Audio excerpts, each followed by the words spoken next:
تو جب بھی آپ قانون بنائیں یا کوئی ادارہ بنائیں یا کوآرڈینیشن مختلف اداروں کے ہو، تو اگر تو ان کا الٹیمیٹ گول یہ ہو کہ وہ چیز ہم نے اچیو کرنی ہے جس کے لیے بنایا گیا ہے، پھر تو کوئی ایشو نہیں ہے.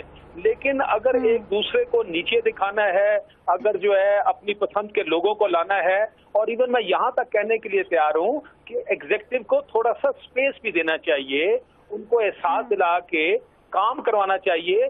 کیونکہ بعض اوقات میں نے دیکھا ہے کہ کوئی قانون بنتا ہے، کوئی اپوائنٹمنٹ ہوتی ہے، جس طریقے سے اس میں انٹرفیئرنس ہوتا ہے، میرا خیال وہ بھی غلط ہے. تو دیکھیں ان دا فرسٹ پلیس یہ ایگزیکٹو کی ذمہ داری ہے کہ وہ جو ہے صحیح طریقے سے کام کریں اور اپنی ذات سے بالا تر ہو کر سوچیں. لیکن سائملٹینیسلی میں یہ دیکھوں، کیونکہ میں نے دیکھا ہے کہ یہ ایک روٹین سے بن گئی ہے کہ جس آدمی کی ٹرانسفر ہوئی، جس آدمی کا کوئی مسئلہ ہوا، وہ فوراً چلا گیا اور وہاں سے وہ آرڈر جو ہے، وہ کرکٹ بھی جو عدالتوں میں کھیلی جا رہی ہے، باقی سارے کام بھی عدالتوں میں ہو رہے ہیں. میرا خیال ایسا نہیں ہونا چاہیے. ٹھیک ہے جی.